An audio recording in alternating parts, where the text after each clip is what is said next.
With your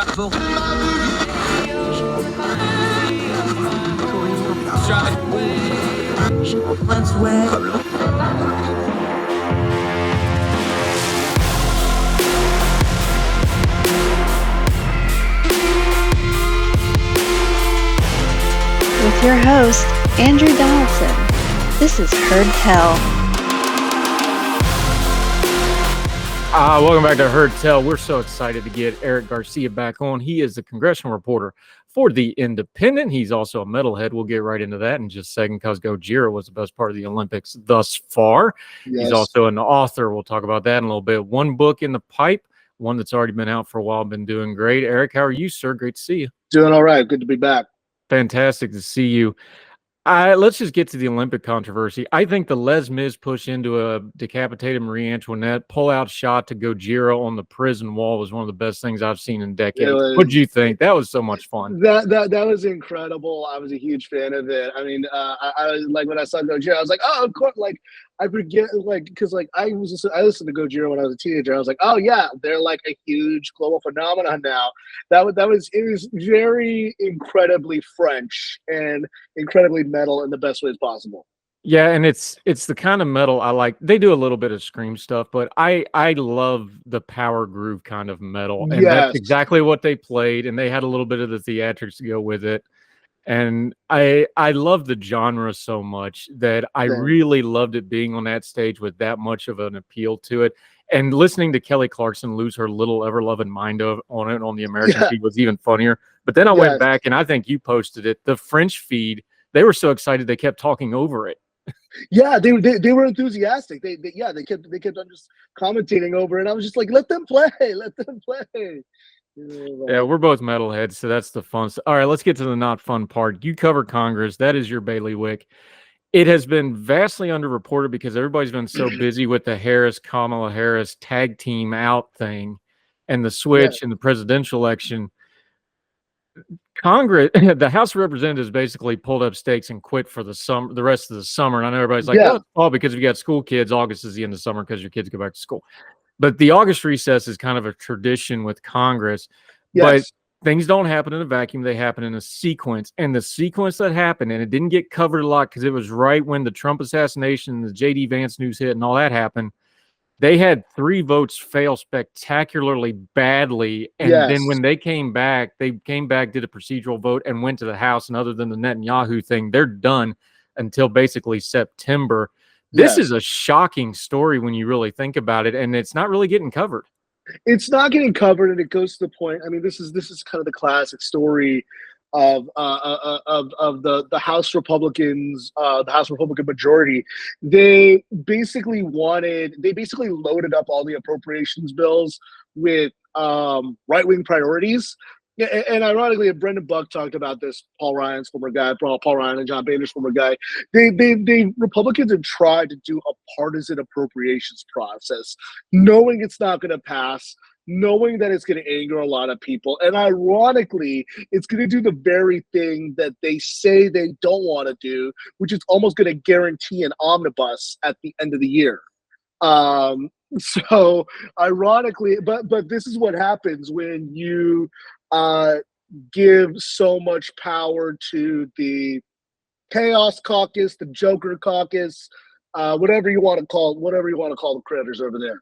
Yeah, and it's even more than that because what's really happened is they're just openly admitting they're like, look, they had the 12 appropriation bills. They got like 4 of them through, 7 of them are in committee waiting for when they come back. They know they're not going to get out. The ones they've already passed are not going to get through the Senate. So they're just openly saying when we come back, we're basically going to do a CR and peace out for the election. That's the plan. They're openly talking about. This isn't like machinations. This isn't deep reporting. They're saying this. We're coming back. We're doing a CR, and that's going to be it for this entire Congress. That's amazing to me. The irony is that this is what the Tea Partiers and all them, the Tea Partiers and the Freedom Caucus and all the rest of the folks and all the different mutations afterward have said, we don't like this process. We don't like the CR process. But as you and I know, the thing about, as much as these folks complain about the lack of an open process, the lack of regular order, that would require these dudes to actually, and it's mostly dudes, that would require these dudes to actually do some work. That would require them to actually sit in committee, work with Democrats. I mean, Kay Granger stepped down at the end of last year, so Tom Cole would need to actually work with Democrats, work with the Senate, correspond and coordinate. That is not fun. If you, it's less fun than going on Fox News or going on Rumble and pontificating. Yeah, and Chip Roy, to his credit, although he wants it both ways all the times on all things, he always does. He even came out and he was self-serving saying it, but he wasn't wrong. He was saying it openly on the floor of the House, going, "Name me one thing, either side, come down to this microphone and tell me what I'm supposed to go back and run on." Now he's running in a safe district, so it doesn't matter because all he has to do is the buzzwords. But credit where it's due, he ain't wrong. And one of the things with the switch, and we'll get into the Harris and Biden stuff later. One of the things with the switch, though, was a lot of that had to do with, can we save the House? Talk to that a little bit, because when you talk to the House and the Senate folks, look, the Democrats might be able to split. There's a couple scenarios where they might get the Senate, but it's very unlikely just because of the geography and Manchin and a couple other things. The House is very much in play, and especially now with the enthusiasm gap getting cleaned up, even if Trump wins, there's more paths for them to get the House than not.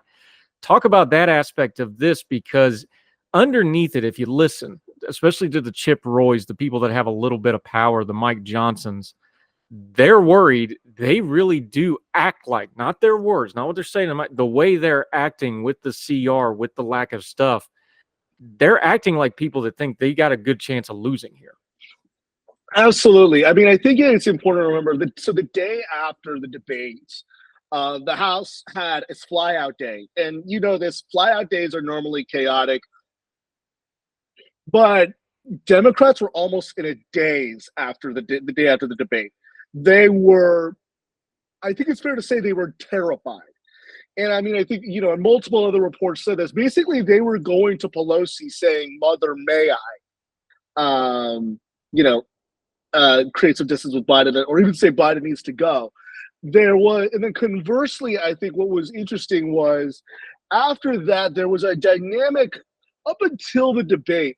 There was an assumption among House Republicans that, we might lose the House, but Trump's going to win.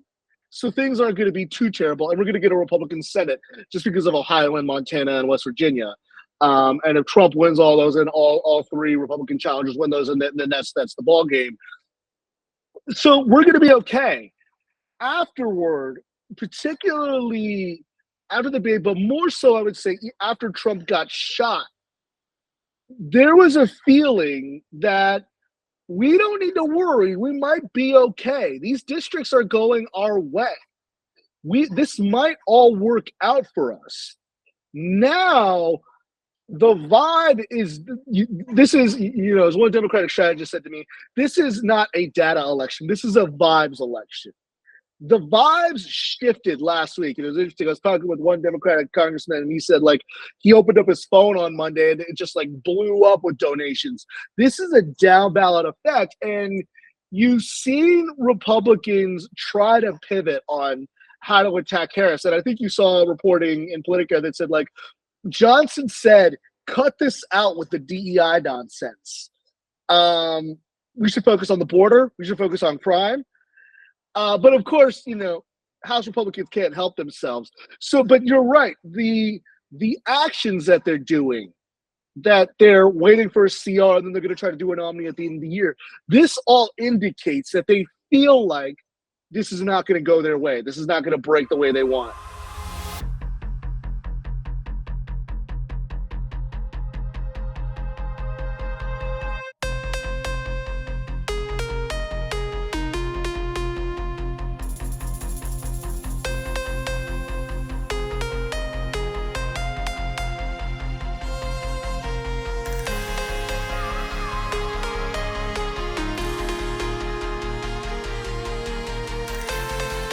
Yeah, Eric Garcia, you just brought it up, so let me touch on it real quick.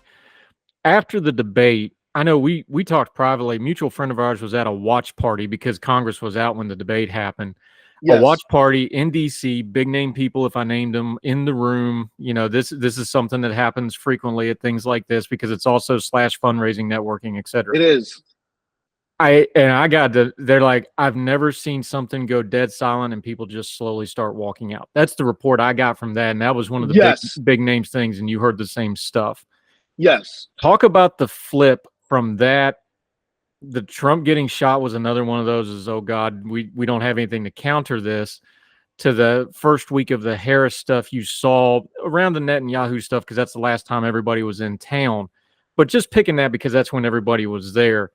You just said vibe election, the vibe shift in Congress. Just compare and contrast those a little bit, because we saw all the silliness of, well, Congressman X that you've never heard of is pressuring Biden. None of that stuff mattered. Pelosi kind of matters. The overall feel of the party kind of mattered. And now the vibe shift and the very quick, about 36-hour coalescing around Harris, who was a senator, so you know and are familiar with her from covering her. Yeah, that does matter. Talk about that contrast from that debate. And you just mentioned it. Just walk us through the change and how the Congress critters and the senators are dealing with it.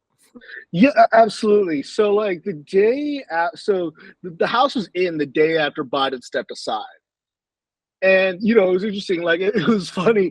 The day after the convention in Milwaukee, the convention, I should say, was, you know, this is the big difference between Republicans and Democrats. Republicans like to fight out in the open, and they say, this is good for democracy. This is good for all of us. Let's air it out. Let's do it in the open. Democrats are like, look, let's hash this out in private, and then let's have a unified front out in front of everybody, and we'll be one big happy family. There was a unified, just really, there was excitement in Milwaukee. There was a feeling of, hey, we're not going to just win the White House. We're going to win the House. We're going to get the House. We might get a few Senate seats. We might not. We didn't expect we were going to get. Things are going to be okay. Things are going to, not only are they going to be okay, they're going to be good. And then I think there was also, you can't talk about it without talking about, I guess you could say that the underlying anger underlying a lot of this, that Trump was shot, even though, you know, Crooks was, you know, it's hard to pin him down politically. He was just really just, it seems like he was just a disturbed dude. There was definitely a riding high, and it was combined with the fact that Biden was collapsing, combined with the fact that Democrats were all saying, all saying Biden needs to step aside, combined with the multiple reports that Pelosi was trying to shove Biden off stage left. There was this feeling of, hey, the Democrats are collapsing. We're looking good. We're all a unified front. We're going to work out. And then that Friday happens. And then I think, and you and I have said this, Brown and Tester said Biden needed to step aside right before Trump took the stage. But the real nail in the coffin, if you ask me, was Sherrod Brown saying Biden needed to go. That was Brown is a party man. Brown is a guy who does what the party says. He's his own man in a lot of ways, but he's also like, he's a devoted, loyal Democrat. When that happened, I was like, that's it. He's done. Ring the bell. Because you couldn't, at that point, you could no longer just say, well, I got the CBC the Congressional Black Caucus in my pocket. You could no longer just, that was becoming a weaker and weaker alibi. Then on Sunday, it was almost instantaneous. Biden puts out his letter. Within 30 minutes, he endorses Kamala Harris. And that, I think, the big fear that Democrats had was twofold. So like, was threefold.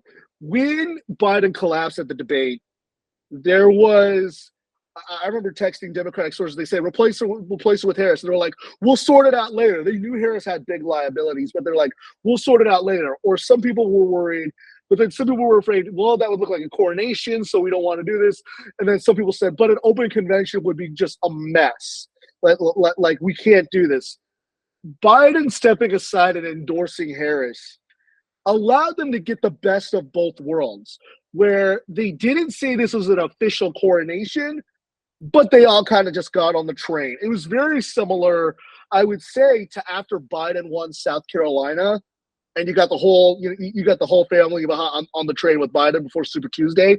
It was very similar to that, and there was this feeling of there was almost this sigh of relief from Democrats from every wing. A lot of Democrats weren't happy with Netanyahu coming and basically getting a partisan address, but even then they kind of were like, Netanyahu's getting Netanyahu, but we're fine. We're going to be okay.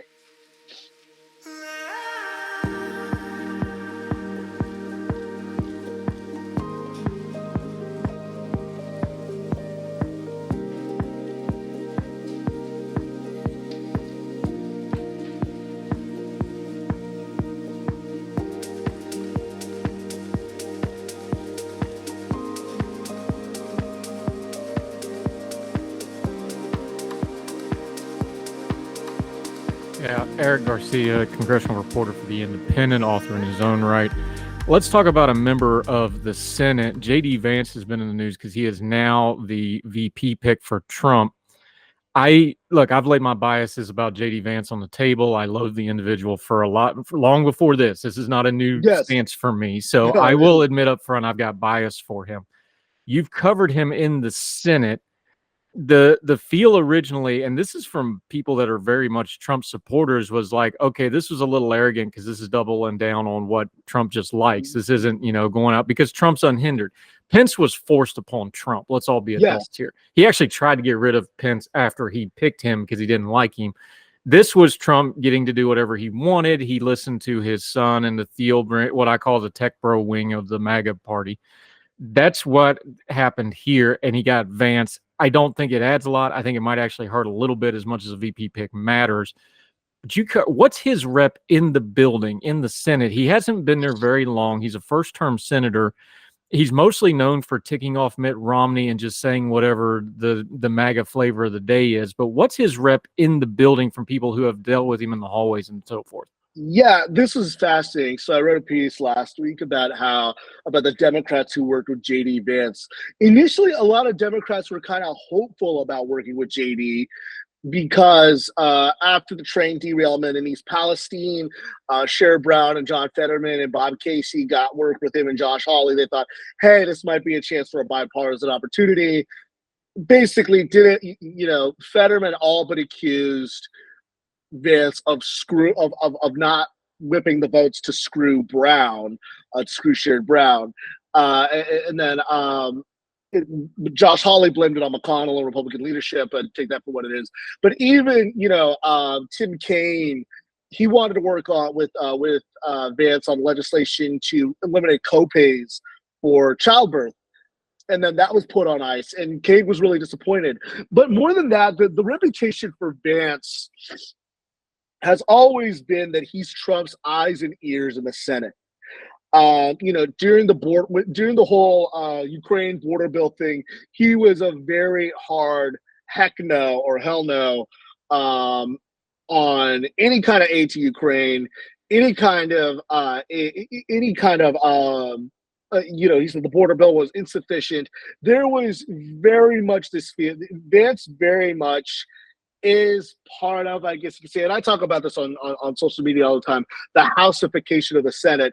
He's very much a part of those kind of hellraisers, along with folks like Josh Hawley and Tommy Tuberville, and Roger Marshall of Kansas to a lesser extent, who want to shrug off the niceties of the Senate and just bring the fight, more than just bring the fight to the Democrats, bring the fight to Republican leadership and really have kind of the confrontational relationship with McConnell that you see House Republicans have with House Republican leadership. So he's built a reputation, but it's not necessarily a good one or not necessarily a positive one, because he's kind of, look, let's be real. He's only been in the Senate for a year and a half before Trump picked him. And what's ironic is, as much as he picks a fight with Mitch McConnell, McConnell had to spend like $28 million to save his hide in Ohio. He's really just kind of built a reputation as kind of an aggressive, sharp-elbowed kind of guy, not somebody who really even advances much.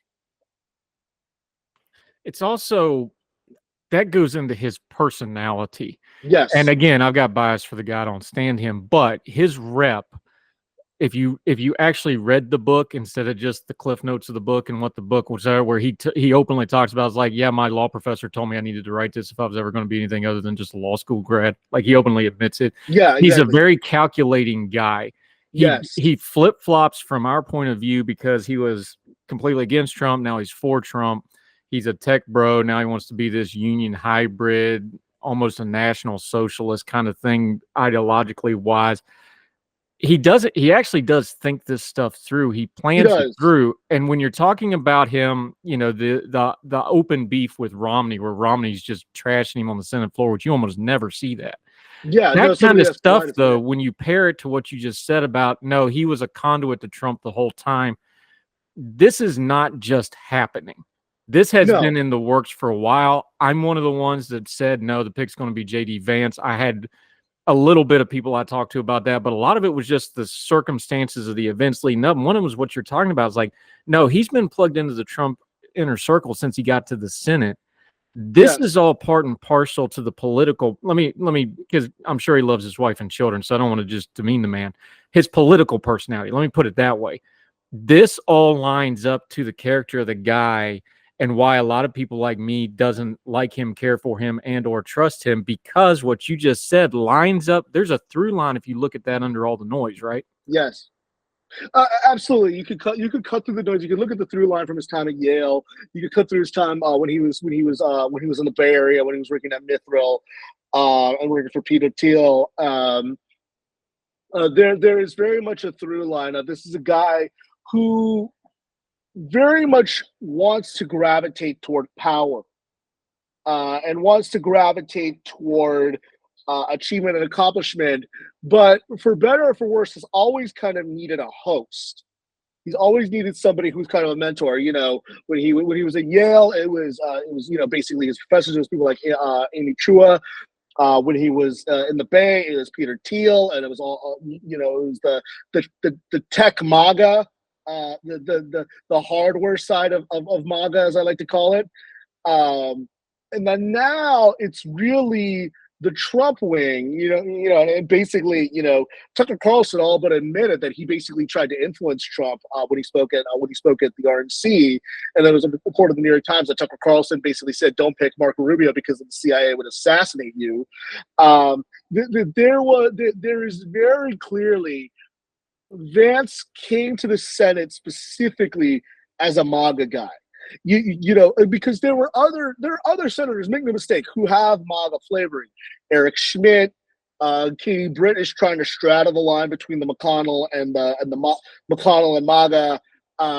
Roger Marshall is very much one of those guys who's very MAGA. But Vance explicitly was the Trump guy in the Senate, particularly because the other MAGA guys all flamed out. Your Dr. Oz's, your Blake Masters, all those other folks.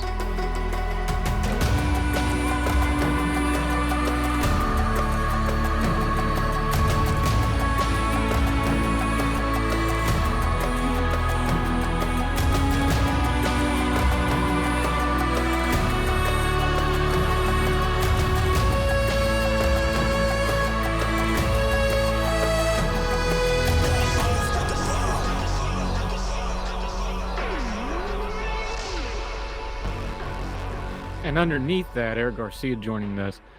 One of the reasons I've been on, like, this wasn't a great VP pick. Look, VP matters very little, but when you have look, the last election was 44,000 for president. The one before that, the Trump one, was like 80-some thousand. That's who decided these things. So money's in the margin, Sam Walton said. He invented a story you might have heard of. He knew what he was talking about. The thing with Vance is, electorally, he underperformed Trump badly in Ohio. Very badly. Mitch McConnell had to dump something like $30 million of Senate money plus his own PAC money into that to save that thing. Once again, Mitch McConnell saving the Trump wing of the party, but we'll talk about that some other time. Vance is pitched as one thing. The performance tells us something else. His biography tells us something else. I have huge questions that the JD Vance tech, whatever. We don't have a good term for this yet. I'm calling it the tech bro MAGA. You called it the hard drive, the hardware wing of MAGA. That's pretty good. Yeah, that's a good one.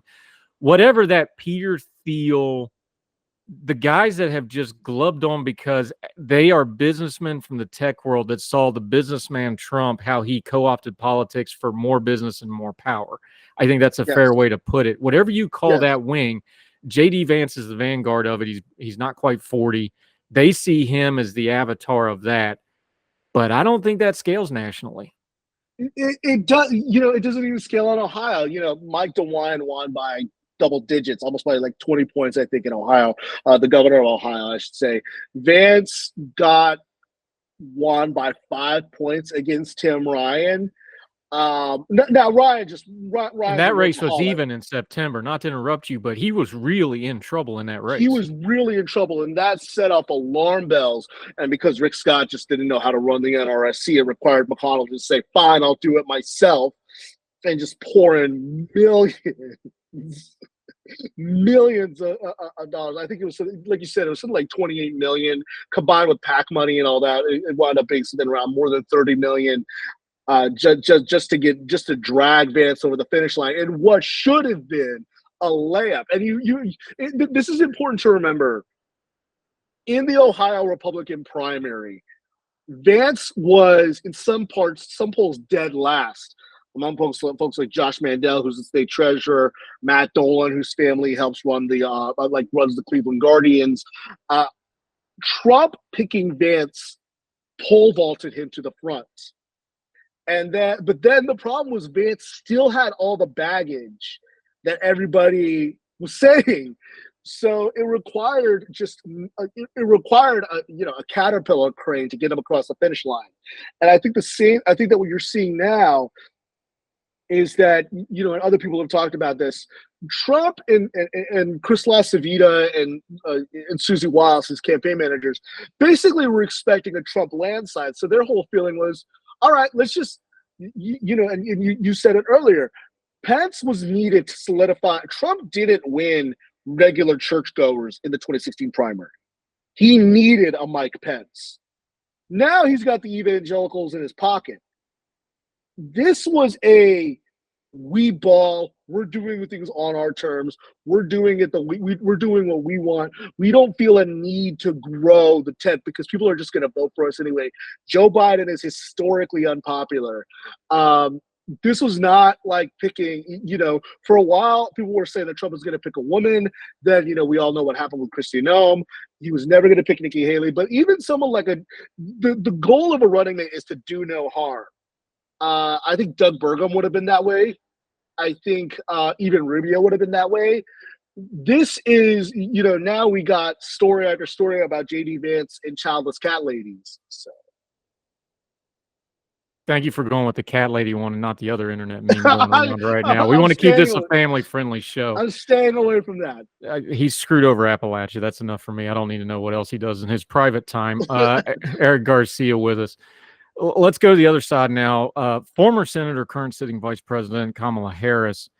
Here's my state of the race. You tell me what you're hearing from the people you talk to. Go ahead. I'm not going to look at a single poll until about 2 weeks after the DNC because we've got the euphoria, however you say that word, if I'd actually finished college on time instead of waiting and doing it online. Euphoria of the switch, that's boosted everything. You have the fundraising money, that was just a dam breaking where things have been held back and people got excited. Yeah. Trump's kind of spattered and sputtered trying to figure out how to readjust to it. You have the Vance stuff. She's going to get another bump around the DNC, and then I think about a week after that, we'll know where we're actually at. However, here's where I think she is. I think the Harris campaign needs to act like they're behind because they still got to dig out of the hole that Biden gave them. They're back within the margin of errors in the 7 key swing states, but she's still behind in almost all of them and tied in 1. She did shore up some places like Minnesota that started looking like they were in trouble. And now it's back to where it traditionally is, 5 to 9 points, something like that. This has stabilized the race. People are excited because it went from doom to stabilize. I'm not sure if President Biden was healthy, if he was the Biden of the spring, if he was the Biden of 2020. I'm not sure the dynamics of this race really changed all that much until we get after the DNC. Because right now, this isn't really Kamala Harris running for president yet. This is all the events around it, right? Yes, I think about exactly. 2 weeks. I think about 2 weeks after the DNC, you're going to have, because most people still have. I've said this about candidates on the stage, like most people still haven't heard her talk, or they haven't heard her talk since Yes, 2019, and they just don't pay attention. They yes. haven't seen when she has to campaign on her own 2 feet. Then we will see somewhere around the end of August, 1st of September. Is that a fair way to lay all this out? Do you think? It absolutely is. You know, it's important to remember that Harris's campaign in 2019, she basically dropped out because she ran out of money. They had the momentum after the first debate against Biden, which took that swipe at him, and they never really figured out how to capitalize on it. You're right that right now there's this excitement because Harris is new, because it's no longer going to be a Trump Biden rematch, which nobody wanted. 63% of Democrats wanted a different nominee than Joe Biden.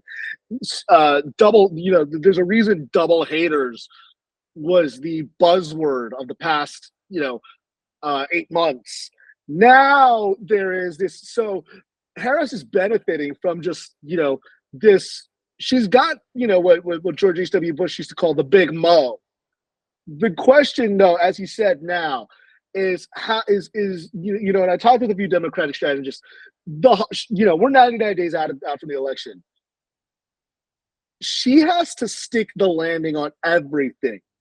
This is not, ironically, this is going to be very similar to the UK elections, where you have like 6 weeks of elections.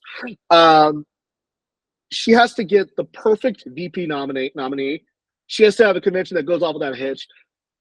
I do think that she and Trump are going to face off in a debate or two. I do think so. She has to do well in the debates. No room for error. She has to, I think, articulate and present herself in a way, because the two impressions people have of her are her 2019 campaign flaming out, and the almost Selena Meyer Veepish kind of impression people have of her as vice president, because in some ways the Biden White House didn't do her much favors, but also she didn't do herself much favors. Now she has the chance to reintroduce herself. And look, candidates reintroduce themselves all the time. Ronald Reagan ran in 1976. He wasn't the candidate at the time. He becomes the candidate in 1980. George H.W. Bush. Don't forget, Dukakis was beating Bush by double digits after the convention. And then the debates happen. So reintroducing candidates happens all the time. And but the tank, Harris, which is unfair, but it is what it is. Yeah. They were literally measuring the drapes. So she has the opportunity to present herself. The question is, I think she's benefiting from the fact that Republicans haven't figured out the message. But once they figure out the message, and it looks like they're going to hit her on the border and crime, she has to have the momentum, have the answers to that question, have a good enough attack dog of a running mate, have enough of a campaign apparatus. Look, the money is great. The volunteer signups are fantastic. I would argue that's more important than the money. But what the actual infrastructure, because she's basically inherited Biden's campaign infrastructure. Well, how she retools the infrastructure is good, and what she does with it is going to be essential in the coming weeks, especially after the convention when she gets a bump. But whether that's once that sugar high fades. Yeah, and the Eric Garcia joining us. The Biden campaign wise, infrastructure wise, is an excellent campaign. I'm just talking nuts and bolts here, folks. Yes. They didn't have any messaging to work with. Yeah, and a bad candidate. One thing I've said in my writing and commentary on this is like, well, the big failure in 2019 for Harris was she could never answer the question of why she was running for president. Remember, Yes. She had all the Hillary people behind her. She had the establishment behind her. It just didn't work. Yes. She's got that handed to her now. She's running for president to be not Trump, but she's got the same problem Biden has had for the last 2 years. Not Trump's not enough, because we're in season 9 of the Trump show and people just aren't scared of it. And I know the Democrats keep going, well, it's feared. You've heard end of democracy for 10 years. It's just numb. People aren't listening. That's not going to work. Correct. They are fairly, in my opinion, vulnerable on the border because it's horrible optics and bad policy, although both parties are bad on the policy of it. But if you're in the chair, you get the blame. That's how it works. They are vulnerable on that. Can she come up with a message besides just not Trump? And I don't know. Look, the economy could tick up all of a sudden. That would help her.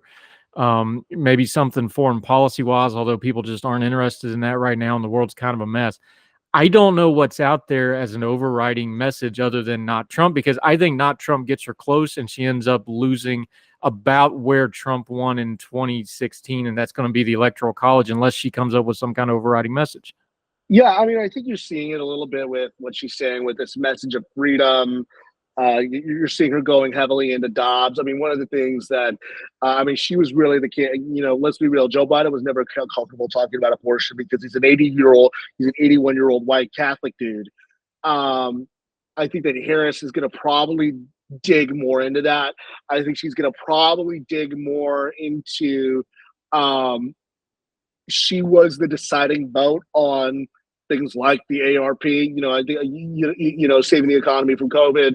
I think she's going to probably dig more into the climate stuff, signing on the IRA. The thing, I'll actually say this.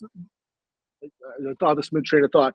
The thing that I noticed when I was in about a month before the debate, I was in South Philadelphia. So this was the black area of Philadelphia. As Biden and Harris launched their black voters for Biden-Harris thing, she got some of the biggest applause lines. And given this was black voters, so just take this for what it is. But you need, if you're a Democrat, you need to get just juiced black voters to win. She got some of the biggest applause lines when she talked about the insulin cap. She got some of the biggest applause lines when she talked about criminal justice. She got a lot of the biggest applause lines when she talked about the economy. And I think those are going to be the main talking points that they're going to say. Obviously, Dobbs is going to be the big thing. That's the thing that's been the secret sauce for Democrats ever since 2022. But I think that you're going to see her build out more, especially on the on the insulin stuff, especially on the economy, especially on low unemployment. You're seeing polling saying that voters trust her more on inflation. Those are going to be the main things that she's going to run on. The fact that crime is going down, I think, is going to be the other thing that you're going to see, is that she's going to say that, like, look, crime went down from the pandemic, and I'm going to take on and I'm going to be the prosecutor who takes on Trump. There is going to be this kind of you're seeing the bits and pieces from the things that I've covered from her. How she puts that together in a message and in a coherent argument, I think is TBD at this moment. But you're seeing the parts come together.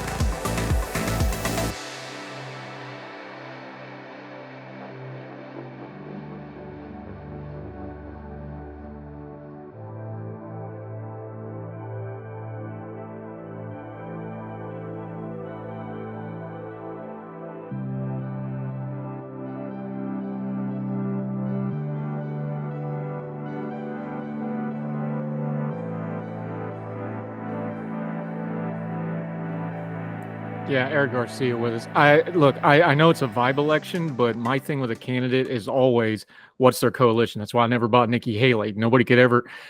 I'm on year like 10 of somebody trying to explain to me what Nikki Haley's coalition was going to be. They never could.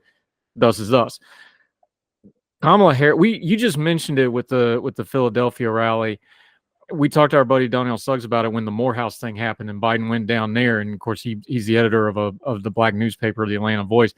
We talked about it with him, like, look, Democrats don't win just because of the black vote, but they can't win without it. That's got to be a 90% plus number for a Democrat to win nationally. It just has to be. And Biden had a historic number with it, and he won. That was in danger of not happening. We now have a little, again, polling is not going to be, but some of the specific polling has got some validity to it. She shored up the black vote. She stopped the bleed of the Hispanic vote, at least for the moment. And again, there's another one. The black vote's got to be over 90. Hispanics, 20 to 25 is the magic number. If Republicans get over 25, then you're in trouble. If they're under 25, you're doing okay. She shored that up. What's her coalition going to look like? Because when I look at this objectively, Trump has always been electorally vulnerable to women all across the board, all stripes, all everything. He doesn't do well with women of all types of demographics. The question is, can Harris pull white men? That's the election. What does her coalition work like? And can she put a coalition together to answer those two questions. Because if she can pull women and get some men, now you got a winning coalition. If she doesn't do it, she ain't going to win. Is that pretty much where we're at? That is absolutely where we're at. Amy Walter pointed this out last week. Amy Walter, the head of the Cook Political Report, who's a friend of mine. She said that, like, people forget, because like Harris in 2019, she talked a lot about the Obama coalition. You know this and I know this. Oh, yes, Obama got a lot of young people, a lot of Latinos, a lot of Black people, but he did cracked numbers with white men and rural whites. The perfect example of this is Wisconsin. He won Wisconsin by almost 14 points in 2008. And in 2012, he won Wisconsin by, I think, 7. So you're right that Harris is going to probably get gassed numbers with college-educated white women. She's going to get gassed numbers with Black women, probably a large amount of Latinas. The question is, like you said, she's got to juice. Biden did, because Biden was an old white man. He did better with non-college educated white men. Harris has to make up that difference with college educated white men. She needs to get those numbers out, and she just needs to just put points on the board, puts points on the board, because she's probably not going to get the same number that Biden did. She's also not going to have the same number that Biden did with seniors and with older voters. So she's going to have to make up those numbers elsewhere. So I think she's going to have to make it up with college-educated white men. Whether that's enough is anyone's guess. I think she's also going to have to do it with young men. But there was an interesting article this morning in the Wall Street Journal about how Gen Z men are leaning toward Trump, and Gen Z women are leaning toward Harris. So, but she has to figure out, now that the rural white Democrat is almost extinct, she has to make up that missing part of the Obama coalition. And is there anything, because so much of Obama, look, people don't want to hear this, but Obama was a personality. He was a charismatic figure. You can't replicate coalitions that are based on a charismatic, generational political figure like an Obama. George H.W. Bush found this out when he was trying to run as the third and fourth term of Reagan. It just doesn't work when you get the new hot freshness show up in Bill Clinton, even though he was probably the most qualified man to be president in the modern era because he'd held every job in government. Yes. Look, we talked about the hardcore numbers and the analytics. Now we're back to the vibe election. I know people kind of go like, well, it can't be both, but yeah, it is both, because the average voter, whatever that is, they're not paying attention to the analytics like you and I do to explain a coalition. They're voting on vibes. I'll give JD Vance this. When Trump picked JD Vance, the first thing I thought about was, oh, he picked him for the debate with Kamala Harris because that's a bad matchup for her. Football, basketball, boxing, it doesn't matter how great you individually are. If it's a bad matchup, you're going to struggle. Bad teams play great teams great when they're division opponents because they know them, right? It's that sort of thing. Michigan can clip Ohio State even if they're having a bad year, right? It's a rivalry game, that sort of thing. I thought JD Vance was a horrible matchup for her because she doesn't have the personality and or the orating style to deal with just the absolute gish gallop that Vance was going to dump on her. Yes. I do think her matching up with Trump in a debate is a whole different beast, because the disciplined Trump that stayed out of Biden's way, I don't think he can do that with Harris. He's going to want to get dirty. He's going to want to get mean, because it worked with Hillary, but Hillary was much more unpopular than Harris is. Harris is younger. Harris is a new, fresh name to a lot. I know she's been vice president. I know she ran, but to most of America, she's still an unknown. Everybody knew Hillary. Hillary's unfavorable. So he got away with it with Hillary. If he goes hard after her on TV, we just talked about the women's, that 2-3% that we're worried that she can't make up with a coalition, Trump going overboard attacking her, Trump making it overly personal, Trump making strategic mistakes like not being disciplined, that's where that can also go her way, I think. And I think a debate with Trump has a real trap with it when it comes to VP Harris. It absolutely does have a trap. And I think that, one of the things that I noticed, and I said to a lot of people laughed at me, was that Trump was incredibly disciplined in letting Biden make his own mistakes and basically seal his own fate. Yeah, Trump would say a lot of nonsensical stuff at his rallies, but really, and I give credit to his campaign, which was incredibly disciplined. They really just let Joe Biden talk and let the results speak for themselves. Now they're going to have to actually run a campaign and actually campaign against Harris. And the perils of it, if he goes too hard on her, if he, if you remember the town hall in 2016 where he was basically stalking her like Clinton, like a lion, if that comes out, one of the things that just sheer physicality. Like I've talked to Kamala Harris multiple times. I grew up in California. The first time I ever voted was when she was on the ballot in 2010. So I've known Kamala Harris for a while. Kamala Harris is like 5'2". And the optics of a very large Donald Trump stalking and following around and lumbering around Harris is not a good look. And I think that will be the thing that Harris's campaign should bet on and find a way to respond to it. Because I think that, I do think that Harris and Pence went match for match. I actually said for a long time, and you know this, and you actually agree with me. Pence is a good debater. Pence is a really good debater. He's very disciplined. I think that whoever that when it comes to Trump and Harris, because Trump doesn't have discipline, it's going to be very difficult for him. He was very disciplined against Biden. I don't think he's going to be disciplined against Harris. Whoever Harris picks needs to have that same kind of discipline. And it has to be willing to ride out the JD Vance gish galloping and then be able to have a good response.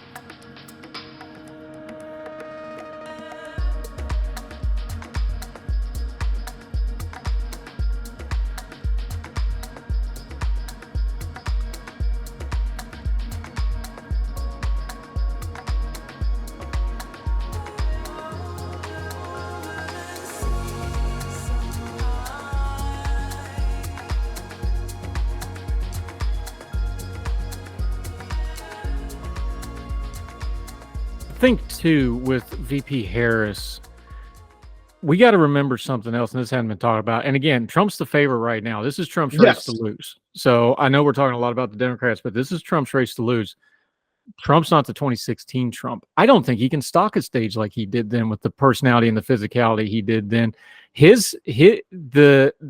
I think one thing the Republican Party is discounting now is, and I think the Democrats are smart about this, the age thing really has flipped to how old Trump is, because you didn't talk about how old Trump was as long as Biden's in the race. Now that Biden's out of the race, this is a real thing they're going to have to come up with an answer for, because Trump's going to be 82, pushing 83 by the end of this lame duck term himself. Now you're back to the Biden argument. So they, in a way, they've spent a couple of years building up an argument that's now going to get flipped right back on them. If he, and I know that his thing's always energy, but it ain't the same guy. It's just not. It isn't. I still think he's probably the favorite to win, but if he the chance of him having a dud performance at a debate because he just doesn't have the energy, or he doesn't contrast as well if she comes out high energy, I think that's there. I know a lot of the MAGA folks don't want to hear that, but that's a thing. He's not the 2016 Trump anymore. That was something that you would hear from Republicans on other primary campaigns, in 2024, in the early part of this year, and in 2023, that they would say, look, Ken Cuccinelli told me the same thing. Ken Cuccinelli worked for Trump, and he worked for the super PAC that backed DeSantis. He was like, yeah, Trump has skipped a step. He's slower. And look, I've covered Trump. I've been to God knows how many Trump rallies. I've covered God knows how many Trump speeches. Yeah, he isn't the same guy. Look, I mean, when I was at the RNC, he went long for that speech. It went into midnight, and he went off prompter multiple times, and people were losing interest. And these were his guys. So, is he skipping a step? Yeah, he skipped a step. Yeah, he's a lot slower. Look, he's been doing this for 9 years now, and also just like, father time is undefeated, as Mickey Connell likes to say. He has lost a step. So if Harris comes out, and the irony is Harris is 60, and she's going to be 60 later this year, is that, like, if she just shows bigger, strength, and if she just comes out showing youth, then she might be able to crack this. She might be able to put up a fighting chance. Again, all the indicators show that this is still Trump's race to lose, but he can't have a bad performance against Harris. And also, I think him pulling out of debates is a non-starter. He's got a debate. I know this was a political tool because they want to renegotiate, because they want to change. People don't want to look. What they were doing was actually smart. They negotiated a debate with Biden. Yes. They pulled it out because they want to change the terms of the debate when it comes to Harris, because they were trying to set it up to try to make Biden do certain things. They're going to want Harris to do certain things. That's smart. That's just politics. I'm not worried about that. That's fine. If he doesn't debate her, though, I think it hurts her. I think he wants to. He's arrogant. He'll do it. Let's go to the VP pick real quick, because somebody's going to have to sit across the table from Vance. And I just want to get to this briefly. As we record this, we don't know who the pick is. I think we'll probably get it at the end of this week, first of next week, because they're going to want that before they go to the DNC. Yes. I think she really wants Mark Kelly because they're friends. I think the party's going to dissuade her from that because Kelly's got that seat for life if he wants it, and that's a competitive state. So I think and he's one of their best ATMs fundraising wise. Nobody ever talks about that except you and me, but he's fantastic. A minority Democratic Senate needs Mark Kelly in it. That's just so the party's going to try to get her off that one, but she may win it out anyway because they're desperate and they don't have any leverage. Somebody you're real familiar with, you're a UNC guy, somebody like a Roy Cooper, who's a permanent governor. That would be a good pick. Wirtz up in Minnesota, he looks like a good pick. It's got to be somebody vetted. It's got to be somebody that's won multiple elections, somebody they don't have to worry about. They got to get him in there quick. Does she go governor? Does she go senator? Does she just YOLO it and go, let's really crank up the youth thing and just put Pete in there, although nobody really thinks he's ready, but he's good on TV. And if you're going to do the youth thing, I'm actually kind of rooting for that one because I want the content of it, because I get paid for content. So does she just YOLO it with Pete? What do you think? What are you hearing? So one of the things that I've always noticed about Kamala Harris, I mean, going back to when I covered her Senate race in 2015 when I was working at National Journal, is she is one thing that she shares with Barack Obama is she's a very cautious politician. She doesn't take risks. I think that her instincts would tell her, like you said, to pick a Mark Kelly, but I think that Chuck Schumer would put the kibosh on that immediately if he has his druthers. Just because, as you said, he is perfect for that state.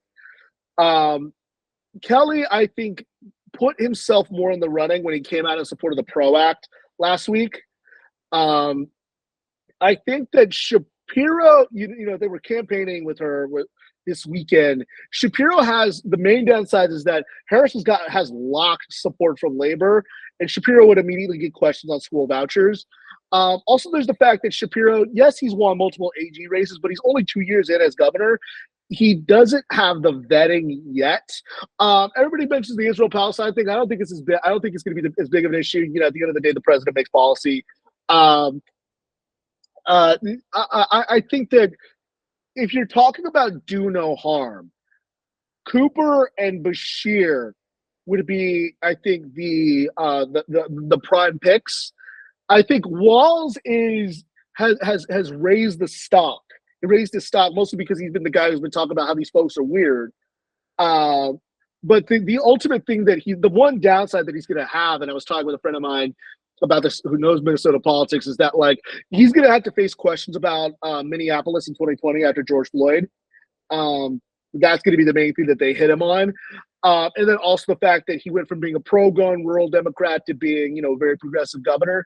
I still think as of right now, Harris she would want to pick someone like Kelly, or she would want to pick, if she's feeling like, okay, balance the ticket, win the West, she goes for Kelly. But if she's thinking about a governing partner, her and Cooper have known each other for a decade, more than a decade. I think that Cooper is the ultimate do no harm candidate. Cooper, who I'm very familiar with, I've had a home in North Carolina on and off for 20 years. I've always said he's boring, non-horny Clinton. He's been dealing with a supermajority. Well, it's slightly less than a supermajority now, but mostly a supermajority in his legislature. He's had Mark Robinson as his lieutenant governor for the last few years. He's used to dealing with nuts, crazy people. He can handle all that. He doesn't really misstep, but he's really smart on the triangulation stuff. And that's a dirty word nowadays. He has become the master of let the Republicans pass stuff and him take the credit for it. That's why I call him boring Clinton, because people forget Clinton got all the press, but Clinton was smart enough. He let Newt Gingrich do all this stuff legislatively, and then he just took the credit for it. That's what Cooper did.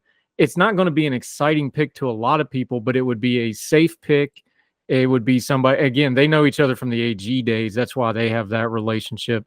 I think you're right. The only wild card here, I think, is if they really get pressure of like, all right, we need to win the TV show. Let's go, Pete. But I don't think Pete's ready. I know he's great on TV, guys. But here's the thing about VP picks, and we'll wrap up with this, because the JD Vance pick, and I said it when it came out, what a vice presidential pick is, it's really a demonstration of power for your faction within a political party. That's what the VP pick is. Evangelicals got Pence on the ticket because they needed somebody to make Trump safe. Biden got on with Obama because they needed to make the white folks feel safe. Let's call it what it is. That's why Biden was on that ticket. Hillary took Tim Kaine, same reason. He was dependable. He was, just kind of, milquetoast. Like he was generic Democrat if you looked up his name in the picture. This is a power faction kind of a move. This is going to tell us whether Harris has power in the party or if the party's going to dictate to her what faction, because this goes to that coalition thing we were talking about. This pick, what faction, what thing, what do you think if we look at it faction wise? Who's got the stroke in the party to get this shoved through? I think that Harris is. I think that at this point, it was interesting. Kellyanne Conway was the person who floated Josh Shapiro for Harris to me, and I was just like, oh yeah, that makes sense. If Harris wants to do gas numbers in the suburbs and just juice up women turnout, she picks someone like a Josh Shapiro. She picks someone like a Mark Kelly who does numbers in the suburbs of Phoenix. If she wants to shore up with white men, I think that she picks someone like Walz or Cooper. And then to your point, if she wants to just do TV, YOLO, I have my reservations about how much Pete would do with the youth vote. Then she picks Pete just if you're going to run a TV-based campaign. I don't think that he does as well with the youth vote as people think. But I think that I think that if Schumer and Durbin, and look, she's a former senator, if they say, look, we need Mark in the Senate, if they have enough weight, they're going to keep Mark in the Senate. If she has power, she can say, look, I'm going to pick Mark Kelly. And Katie Hobbs is a Democratic governor, she'll pick somebody else, we'll be fine. But if she really is just thinking, look, we got to shore up older voters, we got to shore up white folks, and we want to make a play for North Carolina, and we might want to win Georgia, you pick Cooper. And if you want to do the suburbs, and if you want to do the Philly suburbs, then you pick Shapiro. I'm telling you, Robinson's going to drag that North Carolina ticket. I'm telling you, everybody thinks I'm crazy. I'm telling you. No, you're right. I'm talking to people. I'm here. I'm telling you that doesn't mean he ain't going to be the next governor, because Stein's not exactly exciting anybody. Mark Robinson may still win, but he's going to underperform and he's going to drag that ticket. Yes, absolutely. No, I've said this for a long time. Stein has his own downsides because he's from the suburbs of Charlotte. He's not suburbs of Raleigh. He does not really friendly with the rural areas. He doesn't have that many connections with black voters. But yeah, Mark Robinson is going to be a drag on that ticket. And if you have, I used to call him not horny Roy Cooper. I call him Sheriff Andy Taylor. If you have Sheriff Andy Taylor campaigning in the suburbs of in the Triangle and the Triad, and in the suburbs of Charlotte, along with the suburbs of Philly and the suburbs of Atlanta, then you might get some pull. Yeah, and North Carolina's changing fast because you got Brunswick County, which I think is the third fastest growing county in the whole country right now. It's insane. Yeah. Raleigh's going bluer by the second. It's an interesting state. All right, Eric Garcia went longer than we intended to, but that's because he's like an information sandwich. He shows up and you just keep eating, and it goes on and on and on because he knows what he's talking about. We appreciate you greatly, buddy. Let folks know where they can keep up with you. You got a new book coming.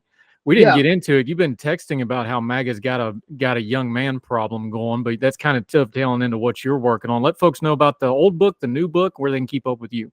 Yeah, so I'm working on a book. It's about autism and manhood and masculinity, and right-wing extremism. That's going to be coming out sometime in 2026. You can buy my first book, We're Not Broken, Changing the Autism Conversation. wherever you could buy books. Support your local bookstores.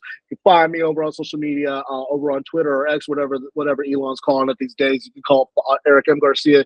Follow me on Threads at Eric M. Garcia 14. This is a fun time. I always love coming back on Heard Tell. So. Is there going to be a book event for this male autism book that involves a train? It kind of has to, right? It has to. Yes, of course. We're gonna do it at Union Station in Washington D.C. So, yeah. No, well, I don't know if you want to gather there after last week. Maybe Tweetsy Railroad or something. Cass Scenic Railroad in West Virginia. That'd be a good one. We'll do that. Yes, exactly. We'll do that. Fantastic. Eric Garcia, good friend, good information. I rely on him a lot of stuff. He makes me look smart. Now he's going to make you look smart. Thank you, sir. Appreciate your time. Thank you. Yes, sir. All the music on Heard Tell is provided under a Creative Content license from monstercat.com. Somos la máquina.